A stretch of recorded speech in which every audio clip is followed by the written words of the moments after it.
सत श्री अकाल, मैं मिनी चाहल ते तुसी देख रहे हो द बीट्स। अज दियां मुख खबरां। जहां विश्वास की लौ कभी बुझती नहीं, जहां परंपराएं पीढ़ियों के साथ आगे बढ़ती हैं, यह है मोगा का शताब्दी पुराना शिवाला मंदिर, जो सिर्फ एक मंदिर नहीं बल्कि सनातन संस्कृति की जीवंत आत्मा है। यह वही पवित्र धाम है जहां 85 सालों से अन्नकूट की परंपरा अखंड रूप से जारी है।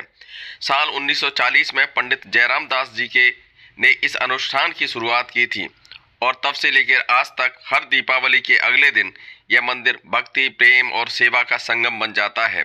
आज इसी परंपरा को आगे बढ़ा रहे हैं मंदिर के मुख्य सेवादार ज्योतिषाचार्य पंडित अक्षय शर्मा, जिन्होंने न सिर्फ इस परंपरा को जीवित रखा है बल्कि तमाम विघ्न, बाधाओं, साजिशों और समय की चुनौतियों के बावजूद सनातन धर्म की अखंड ज्योति को प्रज्वलित रखा है। हर वर्ष की तरह इस बार भी शिवाला मंदिर में अन्नकूट महोत्सव का आयोजन हुआ। भक्तों का विश्वास है कि अन्नकूट केवल प्रसाद नहीं बल्कि कर्म, सेवा और कृतज्ञता का उत्सव है। केवल अन्नकूट ही नहीं बल्कि इस शिवाला मंदिर से कई प्राचीन सनातन परंपराओं की शुरुआत हुई है, जैसे रुद्राभिषेक महोत्सव, महाशिवरात्रि, सावन में कांवड़ सेवा, हनुमान जयंती पर राम नाम संकीर्तन यज्ञ। ये सभी परंपराएं आज भी उसी श्रद्धा और अनुशासन से निभाई जा रही हैं। पंडित अक्षय शर्मा न केवल मंदिर के सेवक हैं बल्कि सनातन संस्कृति के सच्चे वाहक भी हैं। ज्योतिष के प्रचार प्रसार के लिए अब तक 24 से अधिक देशों की यात्राएं कर चुके पंडित जी ने दुनिया के हर कोने में भारतीय संस्कृति की गूंज पहुंचाई। लेकिन व्यस्तताओं के बीच भी उन्होंने कभी परंपरा का प्रवाह रुकने नहीं दिया। जब पूरी दुनिया आधुनिकता की दौड़ में अपनी जड़ों से दूर जा रही है, तब मोगा का यह शिवाला मंदिर हमें याद दिलाता है कि सनातन परंपराएं ही हमारी पहचान है, हमारी आत्मा है। और जब तक ऐसे सेवक, ऐसे साधक जैसे पंडित अक्षय शर्मा जी इस संस्कृति की रक्षा में डटे हैं, तब तक धर्म की यह ज्योति कभी नहीं बुझ सकती।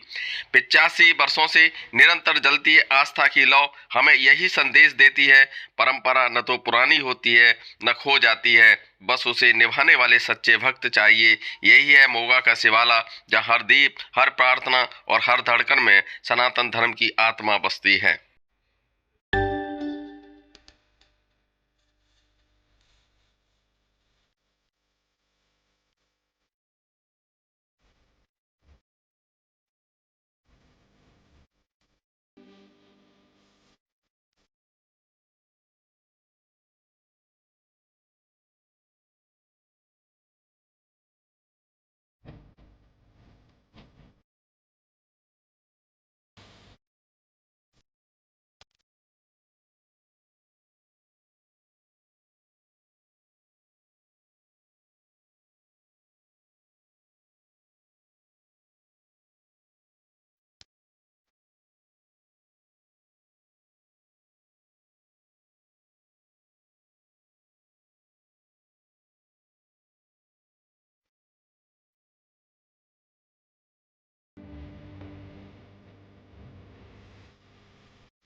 कृष्ण का नाम ले सकोगे, कृष्ण कृपा हो तुझे, कृष्ण का नाम ले सकोगे। कृष्ण हरे कृष्ण, कृष्ण कृष्ण हरे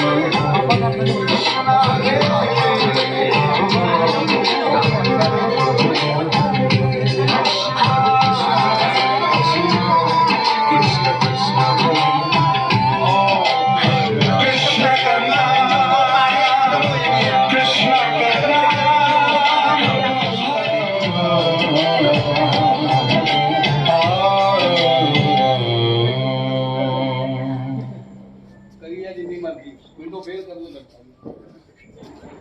New launch, which is the Hydra Cushion Foundation. It comes in this beautiful little case, and as you can see now, I've got no base on my face.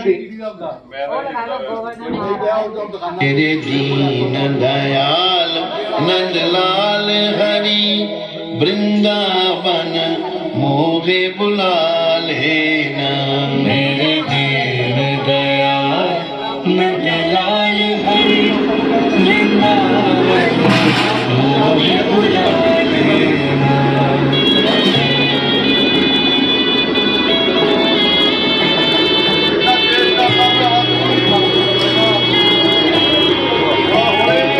मेरे दीन दयाल नंदलाल हरि वृंदावन मोहे बुला लेना मेरे अंकुट का महत्व ये है कि द्वापर युग में एक समय था कि देवराज इंद्र की पूजन होता था। तो भगवान कृष्ण ने कहा कि देवराज इंद्र का पूजन क्यों करते हो आप, उससे अच्छा तो गोवर्धन का पूजन करो जिसके कारण आपके यहाँ बारिश होती है।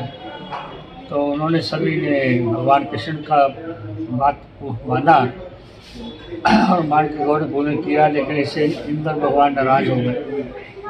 तो बड़ी भारी बारिश हुई, इतनी बारिश हो गई कि सब कुछ भीग गया, एक बाढ़ करने जैसी हालत पैदा हुई। तब भगवान ने गोकुल की रक्षा की। तब भगवान कृष्ण ने गोकुल की रक्षा के लिए गोवर्धन धारण किया, अपनी कनिष्ठ अंगुली पर, और सब गोकुल ब्रज की रक्षा की और गोवर्धन की शरण में आकर सबकी रक्षा हुई। लेकिन जितना अनाज था, अन्न धन था, वो सब भीग गया था। तो भगवान ने उस समय उस अन्न जो भीगा हुआ अन्न था उसको कूट कूट कर उसी का ही भक्षण सभी ने किया। तो उस अन्न को कूटने के कारण अन्नकूट कहलाया। देखकर जब इंद्र भगवान लगा कि भगवान ने इन सब की रक्षा की है, तो इंद्र ने सारे यत्न जब फेल हो गए, यानी कोई भी यत्न कामयाब नहीं हुआ, तब उन्होंने आकर भगवान की स्तुति की। तब भगवान ने समझाया कि एक समय था आपका, इस समय नहीं है, ये समय इस समय भक्ति का समय है, जो भगवान अंधविश्वास का समय नहीं है, जो भगवान ने ब्रजवासियों को समझाया और इंद्र को भी समझाया। तब से लेकर आज तक ये अन्नकूट का समय उसी समय से शुरू हो गया और पूरे भारतवर्ष क्या पूरे विश्व में अन्नकूट के महोत्सव मनाया जाने लगा।